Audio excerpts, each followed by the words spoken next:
2021년 러시아 야로슬라브에 위치한 한 아파트에 모인 세 남성. 여러분 보고 있죠? 후원금 쏴주면 더 재밌는 거 보여드립니다.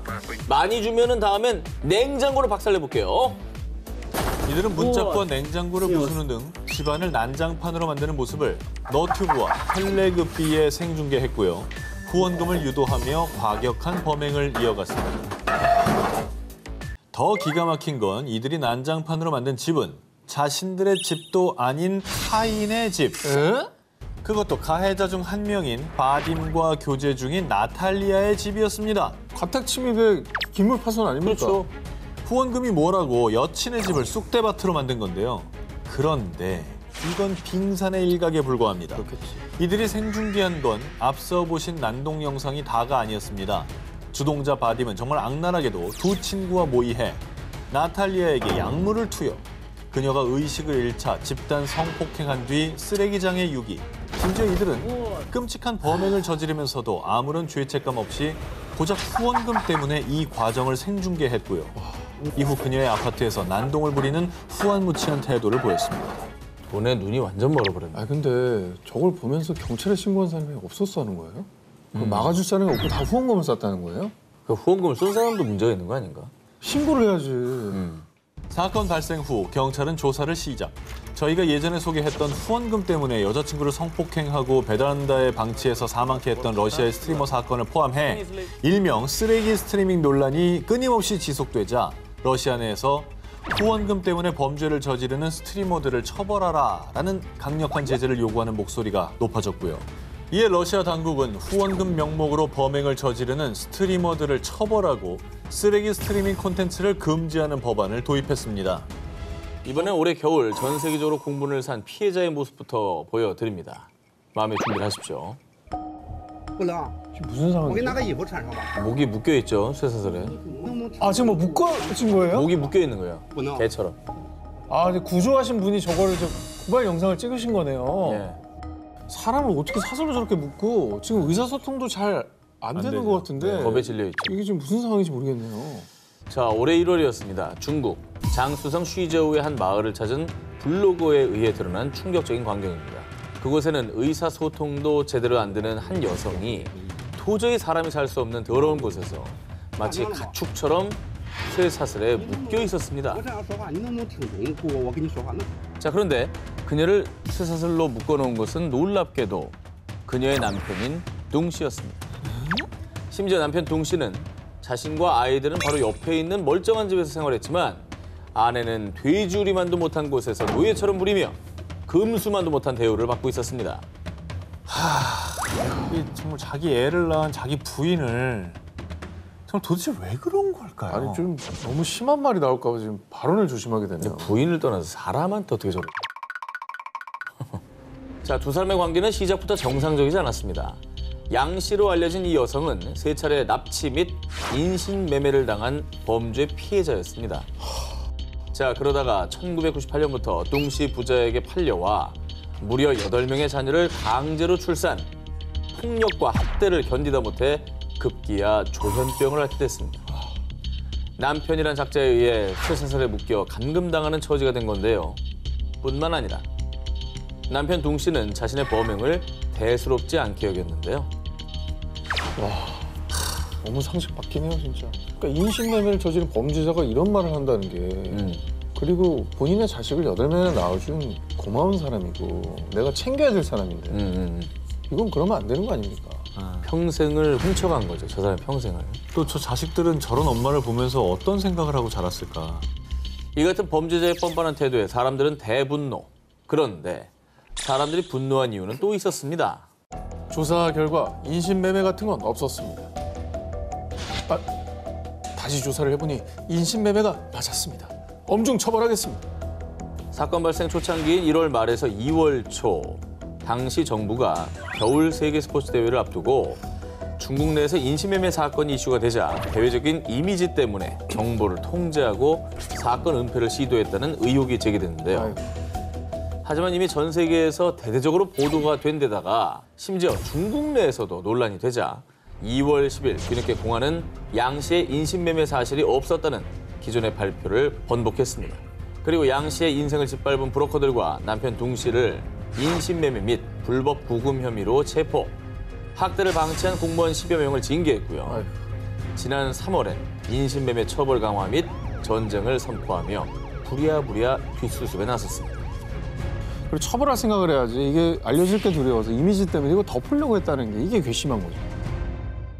2020년 11월 중국 중칭시 한 살 샤오장과 2살 슈에슈의 남매가 아파트 15층 베란다 밖으로 추락, 사망하는 사건이 발생했습니다. 한순간에 벌어진 끔찍한 사고에 남매의 친부 장보는 제가 비명 소리를 듣고 달려갔을 땐 이미 추락한 뒤였어요. 애들을 신경 쓰지 못한 제 자신이 너무나 밉습니다. 세상을 잃은 듯 바닥에 주저앉아 가슴이 찢어질 듯 오열했습니다. 왜 안 저러겠습니까? 자기 자신을 제일 원망하게 되죠. 아니 근데 오늘 주제 때문에 너무 불안한데. 나도 불안한데. 자, 그런데 말입니다. 얼마 후에 밝혀진 충격적인 사실. 아이들의 추락이 단순한 사고가 아니었다는 겁니다. 그리고 더욱더 놀랄 만한 건 사건의 범인, 하지 마요. 아이들의 아빠인 장보였습니다. 저건 소시오패스, 사이코패스 이런 거 아니에요? 어떻게 자기 아이들을 죽여놓고 저런 연기를 하지? 아 머리 아파. 자, 지금부터 수사 과정에서 드러난 기막힌 사건의 전모를 모두 말씀드리겠습니다. 사고 발생 후 장보의 전처이자 사망한 아이들의 친모인 천메이리는 이 사건에 대해서 의구심을 가졌습니다. 겨우 1살과 2살밖에 안 된 아이들이 직접 무거운 유리문을 열고 베란다로 나가 높은 철제 난간을 스스로 넘지는 못했을 거라고 생각한 겁니다. 그렇죠. 게다가 전 남편인 장보에게 사건 당일의 경위를 묻자 내가 잠이 들어서 애들을 못 봤어. 그때 식사 중이라 애들이 베란다 간지 몰랐지. 자, 이렇게 계속 말이 바뀌는 장보의 모습을 수상하게 여겼고요.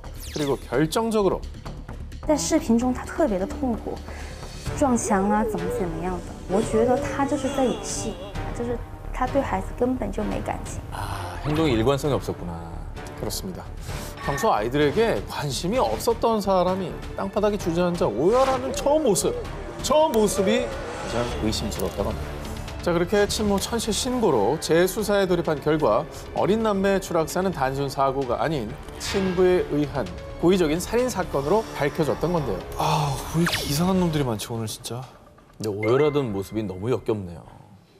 아니 근데 이건 왜 그런 거래요? 왜 자기 애들을 그렇게 죽인 거래요? 장보가 친자식을 살해한 이유는 더욱더 충격적입니다. 애인과 헤어지지 않으려면 애들을 죽여야만 했어요. 제 애인을 기쁘게 해주고 싶었다고요. 평소 장보의 자녀들을 못마땅하게 여겼던 장보의 애인 예정첸이 살인을 종료합니다. 이 두 사람은 사건 한 달 전부터 수차례 메시지를 주고받으면서요. 살인 방법, 성공 가능성 등을 논의 치밀하게 계획했습니다. 그렇게 사건 당일 두 사람은 계획대로 어린 남매를 베란다로 강제로 끌고 와 창밖으로 아이들을 집어 던졌던 겁니다. 아니 마지막에 자기가 던져지면서 자기 아빠의 얼굴을 봤을 때 그 애는 어떤 생각을 했을까? 너무너무 어리석다. 너무 어리석어. 사건 조사 후 진실이 밝혀진 뒤 중국 법원은 추악한 행태를 저지른 그들에게 사형을 선고했는데요. 비뚤어진 사랑에 눈이 멀어 천륜을 저버린 비정한 아버지. 지옥에서라도 그 죄를 갚아야 할 겁니다.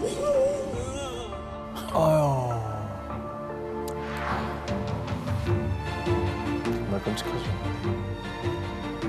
야 걔네들한테 너무 미안하다. 진짜 미안한 거지. 2017년 7월 미국 웨스트버지니아주 한 보훈병원에 입원해 있던 로버트가 갑작스런 저혈당으로 사망. 그는 위독한 중환자는 아니었지만 고령이었기에 당시 유족들은 별다른 의구심을 갖지 않았습니다. 그런데 이후 이 병원에서 불과 1년 사이에 환자 7명이 갑자기 사망. 이들 역시 생명이 위독한 중환자가 아니었는데요. 사망자들의 공통점은 1년 전 사망한 로버트와 같은 사인, 그리고 미국의 참전 용사라는 사실이었습니다. 참전용사면 이제 고령이긴 할 거예요. 근데 생명이 위독한 중환자도 아니었고요. 게다가 7명이 같은 병원에서 같은 사인으로 사망했다는 게 너무나 이상합니다. 참전 용사 환자들의 연이은 죽음에 의문을 품은 병원이 감사를 요청. 조사 결과 참전 용사들은 타살당했다는 사실이 밝혀졌습니다. 그런데 충격적이게도 범인은 다름 아닌 누구예요? 환자들을 돌보던 간호조무사 레타 메이스였습니다. 아유, 진짜 왜 그러냐? 아 근데 생명을 살려야 될 뿐이. 야간 교대 근무를 하던 그녀는 고령의 참전 용사들에게 그 어떤 처방전도 없이 치사량의 인슐린을 투여. 아유. 무려 7명의 참전 용사를 강제로 안락사시켰던 겁니다. 그러니까 살해당한 피해자들은 모두 제대로 치료받았으면 더 오래 살 수 있었던 겁니다. 이 살인범 메이스의 주장에 따르면요. 나는 고통을 겪는 환자들이 품위 있게 생을 마감할 수 있도록 도와준 것뿐이라고요. 그걸 왜 네가 판단하냐? 그렇지. 그게 핵심이죠. 원한 죽음이 아니잖아요 이게. 살인이잖아요. 살인이죠. 심지어 메이스는 사전에 범행을 철저히 계획. 인터넷에 여성 연쇄 살인범을 검색하는가 하면 간호조무사라는 직업과 지식을 이용해 사람을 살해한 사람들의 이야기를 다룬 영상을 찾아보기도 했는데요. 더욱 충격적인 건 참전 용사를 살해한 메이스가 전직 군인 출신이었다는 사실. 범행이 발각되자 메이스는 비겁하게도요. 제가 예전에 군복무를 오래 해서 우울증이 심해요. 좀 봐주세요. 군 복무로 각종 정신질환을 겪었다며 정상 참작을 요구. 하지만 사건을 재판한 판사는 당신은 누구도 예상하지 못한 최악의 괴물입니다. 라며 단호히 판결. 희생자 수와 같은 7회 연속 종신형을 선고했습니다. 죗값을 마땅히 잘 치르시길 바랍니다. 자, 이번 특종 영상 먼저 보여드립니다. 不明の規制男は警察の調べに 뭐야? まともに 뭘 어떻습니까? 이게 뭐야? 무슨 뭐 포터월이야? 왜 이렇게 좋아해? 연예인 되는데 지를 카메라가 찍는다고 좋아하는 거예요? 설마? 충격적이게도 영상 속의 남자는 2014년 12월 일본 도쿄에서 이웃 여성을 흉기로 수차례 찌른 뒤 경찰에 체포된 32세 남성 다나카 카츠히코. 뭐야? 그는 평소 원한 관계도 없던 옆집 여성을 찾아가 흉기로 11차례나 공격. 다행히 생명에 지장이 없었던 피해자가 곧바로 신고해서 현행범으로 체포됐습니다. 영상에서 보셨듯이 체포되는 과정에서도 취재진을 향해 미소를 지으며 V 포즈를 취하는 등 뻔뻔하고 기이한 행동을 보이며 모두를 분노케 했죠. 아니 어떻게 범죄를 저지르고 저런 표정을 지을 수가 있죠? 아니 만에 하나 진짜 그분 잘못돼가지고 돌아가셨으면 저런 표정이 나오는 진짜 이해가 안 되네 진짜. 범행 자체도 충격적이었지만 체포된 후 조사를 받는 그의 태도는 더욱 놀라웠습니다. 범행 당시 약물 중독 상태였던 그는 수사관에게 내가 찔렀어 라며 자랑처럼 소리를 지르거나 구속 후 변호사를 만나기 위해 접견실에 갈 때는 춤까지 추면서 등장. 시종일관 하이텐션을 유지했습니다. 정신병인 거라고 생각하는데 그렇다고 해서 감형을 하는 건 말도 안 된다고 그래. 생각해요. 아 그것도 말이 안 돼. 또 할 걸? 죄책감은커녕 오히려 수사 과정 자체를 즐기는 듯 보였던 다나카. 심지어 그는 정신 감정 당시 의사에게 정신 이상이라고 써. 당신의 조서에 모든 게 달려 있어. 라며 심신미약을 악용하려는 듯한 모습을 보였습니다. 그리고 뻔뻔하게도 끝까지 무죄를 주장했지만 이는 받아들여지지 않았고요. 그래. 다나카는 징역 2년 6개월을 선고받았습니다. 말이 안 되지. 11번이나 찍은 건 살인 미수인데. 정말 이 무죄 주장도 황당하지만 2년 6개월이 금방 지나가요. 너무 짧은 거예요. 2년 6개월이. 2021년 5월 1일 푸에르토리코 산호세 인근의 호수에서 한 임산부가 살해된 채 발견됐는데요. 그리고 얼마 뒤 범인이 FBI에 자수. 그런데 범인의 정체가 공개되자 사람들은 큰 충격에 할 말을 잃고 말았습니다. 이봐요. 왜 당신 같은 사람이 이런 짓을 벌인 겁니까? 사람들을 놀라게 한 범인은 살해된 임산부 케이실라 로드리게스의 연인이죠. 뱃속 아이의 아버지였습니다. 아이고, 연인을 살해한 것도 기가 막힌데 심지어 자기 아이를 임신 중이었는데 살해를 했다. 그렇습니다. 그거 지금 유명한 사람이네. 그러니까 당신 같은 사람이라 그러지. 범인은요. 2012년 런던 세계 스포츠 대회 푸에르토리코 국가대표로 출전했던 국민 영웅이죠. 프로 전적 29전 27승을 기록하며 국민들에게 박수를 받던 유명 프로 복서 펠릭스 베르데우였습니다. 왜 그런 거야? 왜? 뭐 때문에? 뭐라고 들어도 이해는 안 가겠지만 드러나 봅시다. 사실 펠릭스는 가정이 있는 유부남. 사망한 케이실라와는 이 부적절한 내연 관계였습니다. 뭘 잘한 게 있다고? 그런 뭐? 내 애를 가졌다고? 설마 낳으려고? 내 커리어하고 가정을 망칠 셈이야? 케이실라가 자신의 아이를 임신하자 내연 관계가 들통날 것을 우려 자신의 명성에 금이 갈까 두려웠던 그는 급기야 공범과 함께 케이실라를 살해하기로 결심했는데요. 펠릭스는 그녀를 차에 태워 폭행한 뒤 미리 준비한 약물을 투여하고서 철사로 팔과 다리를 결박, 자신의 아이를 임신한 케이실라를 차디찬 강물에 빠뜨려 살해했고요. 심지어 정말 잔인하게도 총으로 확인 사살을 하는 악랄함까지 보였습니다. 자신의 죄를 더 큰 악행으로 감추려한 펠릭스. 하지만 그의 추악한 범죄는 케이실라 가족의 실종 신고와 경찰의 조사로 덜미가 잡혔는데요. CCTV, 전화 위치 추적, 목격자 진술 등 수사망이 좁혀오자 그는 결국 자수를 했습니다. 잡힐 것 같으니까 자수한 거네요. 진짜 돌머리다. 와, 자기 명성에 금이 갈까 봐 살인을 한다고? 아니 저 사람의 경기를 보면서 한 대라도 더 때려라, 한 대라도 덜 맞아라 그 응원했던 사람들은 그럼. 그 뭐냐고요 도대체. 그 마음은 뭐냐고. 펠릭스와 공범은 납치 및 살인, 태아 살인 혐의로 기소됐는데요. 자, 그런데 더욱 분노할 일은 펠릭스는 자수를 했음에도 불구하고 경찰 조사와 재판 과정에선 뻔뻔하게도 입장을 바꿔 변호사를 통해 무죄를 주장. 그의 재판은 현재까지도 진행 중에 있고요. 많은 이들이 잔혹한 그의 범죄에 대한 응당한 처벌을 바라고 있습니다. 1997년 11월 콜롬비아 페레이라에서 시신 25구 발견.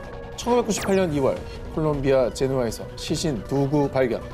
불과 4개월 사이 잇따라 발견된 어린아이의 시신. 수사 초기 콜롬비아 내전으로 인한 대량 학살 또는 종교 집단의 소행으로 추정했지만요. 희생자 전원이 소년이라는 점, 시신에서 발견된 고문의 흔적, 그리고 유사한 살해 방식의 주목, 연쇄 살인일 가능성에 무게를 두고 대대적인 수사를 이어나갔는데요. 아이들이 또 아이들이야. 아이들만 골라서 왜 이랬대. 근데 이제 더 많은 희생자가 나오기 전에 빨리 좀 체포했어야 될 텐데 희생자가 너무 많네요. 그러던 중 1999년 경찰은 강간 미수 혐의로 루이스 가라비토를 체포했습니다. 자, 그런데 경찰은 가라비토의 집을 수색하던 중 그동안 연쇄 살인범에게 희생된 아이들의 신상 정보가 담긴 신문 기사 스크랩을 발견. 경찰의 추궁에 가라비토는 결국 자신이 지난 연쇄 살인 사건의 진범이라고 실토했는데요. 그런데 말입니다. 사실 내가 죽인 애들은 훨씬 더 많어. 경찰이 못 찾은 거지. 아이고 잘났다 진짜. 가라비토는 지난 7년 동안 54개의 도시를 돌아다니며 무려 138명을 살해했다고 자백한 겁니다. 그의 주장에 따르면 밝혀지지 않은 사건들을 포함해 희생자는 자그마치 300명이 넘을 것으로 추정되었습니다. 저거는 학살 아니에요? 이거 왜 죽였답니까? 무슨 죄를 지었어요, 소년들이? 네, 빈민가에서 태어난 가라비토는 알코올 중독자였던 아버지로부터 상습적으로 폭행을 당했다고 하는데요. 결국 이를 견디다 못해 가출. 하지만 학력도 변변치 않은 기술도 없었던 탓에 길거리 생활 역시 고난의 연속이었다고 합니다. 그러자 가라비토는 자신의 상처를 해소하기 위해 연약한 아이들을 찾기 시작. 여기 맛있는 음료수 있는데 아저씨랑 놀러 갈래? 내가 용돈 벌게 해줄게. 이리 따라와봐. 빈민가의 소년들을 타겟으로 범해 배고픈 아이들의 환심을 샀고요. 그렇게 경계 없이 자신을 따라 나선 소년들을 잔혹하게 살해한 겁니다. 비겁하다, 비겁해. 비겁하네요 정말. 연약한 애들만 가. 끔찍한 괴물은 무조건 사형시켜야 한다 라며 많은 이들이 분노에 들끓었는데요. 이에 콜롬비아 법원은 그가 영원히 감옥에서 나오지 못하도록 징역 1853년형을 선고했습니다. 그런데 내가 시신 위치 알려주면은 형량 줄여주는 겁니까? 피해 소년들을 어떤 방식으로 살해했고 시신이 어디 있는지 알려주는 조건으로 사법 거래가 이루어지면서 그의 형량은 대폭 감형. 2001년 그는 최종적으로 징역 40년형을 선고받았는데요. 하지만 가라비터는 여기에 만족하지 않고 자신의 모범적인 교도소 생활을 이유로 조기 석방을 요구하기도 했습니다. 아니 감형을 1800년을 받은 거야? 수많은 소년들을 죽음으로 몰고 간 최악의 연쇄 살인범. 그가 저지른 죄의 무게가 얼마나 무거운지 절실히 깨달아야 할 것입니다.